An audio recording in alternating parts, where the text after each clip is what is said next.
Zé, bora para a parte que nos toca lá, para o fato lá, sobre esse Vamos. caso, né? A pergunta, Zé, que você vai ter que responder é a seguinte: assassinato anunciado aumenta a chance de regular redes sociais? E por que da pergunta? Porque o garoto que cometeu o crime, o adolescente, ele anunciou numa rede social o que ele ia fazer, né? E, inclusive recebeu incentivo, enfim. Zé, bola com você que eu já falei demais. Não, Kennedy, não falou não, você falou muito bem falado. Eu espero que estimule, sim, a regulação, porque não dá mais para deixar as redes se autorregularem e fazerem de conta que são completamente inimputáveis sobre aquilo que elas publicam, né? Por que que eu digo isso? Esse caso desse adolescente, que, como você disse, anunciou o que ia fazer, com detalhes, detalhes perversos de tudo que ele ia fazer, ou que pretendia fazer, e como você bem disse, foi estimulado a tanto. Isso é um fenômeno típico pós-redes sociais, porque ele consegue não só criar uma audiência, criar um grupo, se identificar com pessoas que têm essas mesmas tendências radicais, como os algoritmos acabam criando novos radicais. Por quê? Tudo aquilo que gera mais engajamento é favorecido pelo algoritmo. E que gera mais engajamento, deve você entende mais, assim, o tal viés de confirmação, que gera engajamento e que vai ao encontro da minha opinião para Mas reforçar a minha opinião, né? justamente Assim, gera mais engajamento porque se você tem uma opinião favorável à vacina, você vai se expressar muito menos, com muito menos ênfase e com muito menos intensidade e frequência disso nas redes sociais do que se você for adepto da teoria furada contra as vacinas. Quem é contra alguma coisa tende a ser muito mais enfático, tende a ser muito mais determinado a fazer militância sobre aquilo, e isso é beneficiado, é premiado pelos algoritmos. Então, quanto mais radical e você for, quanto mais exagerado, não ponderado, quanto mais contra você for alguma coisa, mais beneficiado você vai ser pelos algoritmos. Então não porque adianta. o algoritmo ele funciona criando um clube. Ele tem tudo que eu gosto de consumir, tudo que você gosta de consumir. Aí o Kennedy consome um discurso extremista, de extrema direita, negacionista, de vacina. O algoritmo falou: opa, esse grupo aqui, ó, esse cidadão aqui, gosta de receber mensagens de pessoas desse tipo de grupo e acaba reforçando, né? é, a negação da vacina, a negação da democracia. É isso, né, Zé? É uma É isso seleção que o algoritmo faz. em vários graus, porque isso leva, no caso mais extremado, ao estímulo de casos como o desse adolescente, mas num grau bem mais moderado, favorece inclusive a polarização política. Por quê? Porque os discursos vão ficando cada vez mais radicais, não importa o lado, em geral é pela da extrema-direita, né? É muito mais frequente na extrema-direita, eles têm uma presença muito mais dominante nas redes do que a esquerda. E vai criando mais adeptos, vai gerando mais simpatias, e aquele cara de centro, que não tem opinião radical sobre nada, ele é ignorado, quer dizer, ele jamais vai gerar engajamento, porque os algoritmos não favorecem esse tipo de coisa. Então, não adianta esse argumento das redes, das plataformas de redes sociais na internet, de que elas se autorregulam, que elas retiram não sei quantos milhões de vídeos do ar, de que elas atendem ao que a justiça determina, desde que venha de um tribunal superior em última instância, porque não se trata apenas disso, se trata de que elas estão fabricando radicais, elas estão fabricando extremistas, elas estão fabricando pessoas que querem, no limite, fazer o que esse adolescente fez. Estão Ô, ajudando a Zé, fabricar. São os ô, Zé, mercadores de armas, como outro dia uma. eu estava conversando com a minha mulher, falando eventualmente de uma viagem para Cuba, de férias, de repente você começa a receber no telefone, no computador, mensagens em relação a Cuba. Um garoto vai anuncia que vai cometer um assassinato, cometer um crime.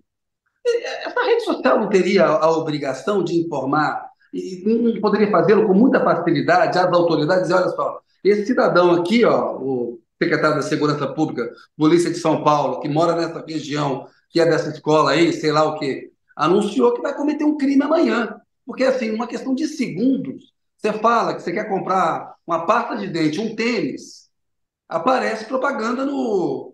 E você está sendo espionado pelo seu áudio, né? Então, assim, aquilo era um tweet, né, dele, dizendo que ia cometer um crime. Elas tinham a obrigação, Zé, de ter uma regra, na hora tem que comunicar para a autoridade, ó. Mas o problema, Kennedy, é que não dá para deixar isso na mão delas, porque pega o caso do Twitter. Ele é comprado por um sujeito como o que comprou o Twitter, não vou dispensar O Elon Musk. nenhum adjetivo sobre ele, mas enfim, que faz o que quer e o que não quer, e que tem esse discurso de que posso tudo, faço tudo, né? Não Não pode. gostei do Tem que ter Twitter, vou uma lá e regra para compro. obrigar ele a informar as autoridades num caso desse. Pode não, porque Então, você tem que ter o uma homem mais rico do regulação mundo não está externa, acima da entendeu? lei. Você não pode deixar contar com a boa vontade de quem for o dono da vez daquela plataforma para se autorregular. Você tem que ter uma regulação externa. Não é à toa que esses movimentos radicais explodiram no mundo nos últimos 15 anos. Essa não existe coincidência.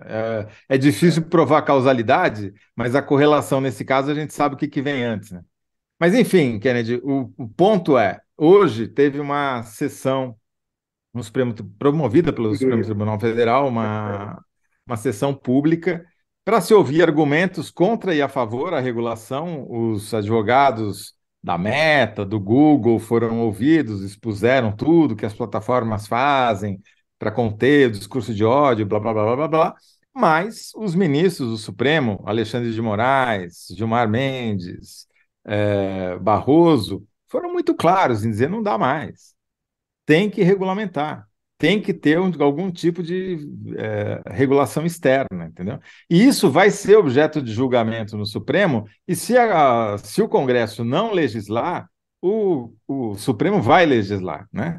E não tem Então, nada de censura nisso, né, Zé? Isso não é censura.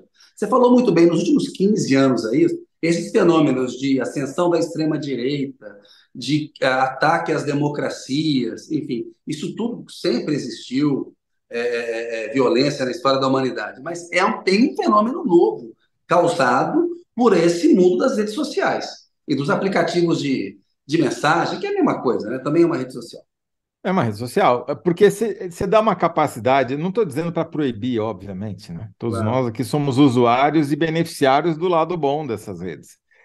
A questão é, você precisa ter limites que sejam impostos pela sociedade e não pelas próprias empresas sobre o que é admissível e o que não é admissível. Enquanto essas empresas não tiverem algum tipo de estímulo econômico, leia-se, restrições, multas, proibições, né, estejam E, sujeitas a chuvas e trovoadas pelo que elas fazem, elas vão continuar fazendo o que elas fazem, né, e enxugando gelo tentando tirar uma parcela ínfima do ar do estrago depois que o estrago já está feito, entendeu? José, Então, e também, vamos dizer, vamos ser claros aqui, não vai ser a regulação que vai acabar com o problema. A regulação só vai criar as condições de punibilidade para inverter ou diminuir um pouco o estímulo que você ajudar. tem hoje para piorar essa situação. Antes de você responder e fazer a síntese do assassinato anunciado, aumenta a chance de regular as redes sociais, que nós achamos que aumenta, e você vai formular uma resposta? Fala os comentários de hoje aqui, ó. O Danilo Sotero Rogério. Infelizmente, não. Continuamos a seguir o mesmo caminho dos Estados Unidos, só que com mais miséria na equação. O Danilo está descrente. Porque essa dificuldade de você estabelecer uma regulação global, né? O próprio Lula falou isso na entrevista. Ele acha que, por exemplo, não dá só para o Brasil estabelecer. Mas, bicho, Supremo que estabeleça e aqui dentro que funcione pelo menos assim. A Margarida von Schwenk, que é uma presença constante aqui nos nossos programas. Seria importantíssimo regular as redes sociais e a mídia, como é importantíssimo que a manipulação executada nas redes sociais e na grande mídia seja percebida pela população. Também acho importante regular a mídia, mas tem uma diferença entre o que é a regulamentação da mídia, da imprensa, que já tem uma regulação, inclusive na legislação penal, que as redes sociais não têm. né? Legislação penal, sim. Nós, Mas é nós importante. da mídia, estamos sujeitos a sermos processados e condenados e eventualmente até ir para a cadeia pelo que a gente publica, porque a gente é responsável por isso. Isso. As plataformas das mídias sociais não são. Só queria registrar que eu também acho que é importante regulamentar a mídia, acho que não tem nada a ver com censura. Mas são coisas diferentes, o Zé explicou muito bem aí. Zé Regiane Guerreiro, que também está sempre com a gente aqui. A sociedade está doente e a febre das mídias tem que ter regras para não servir e nem se confundir com o crime. Educação e arte nunca estão demais. A Maísa de Assis disse: as redes sociais estão adoecendo a sociedade. A gente sabe que tem um lado bom, que ajuda, enfim, muito e que mudou para melhor muita coisa, mas estamos debatendo um lado negativo que precisa ser debatido aqui. Zé, síntese com você. Se o assassinato anunciado não aumenta a chance, no mínimo deveria aumentar. Boa. É isso. Boa, boa. Se não aumenta, deveria A chance aumentar. de regulamentação deveria aumentar. É isso. Boa, boa.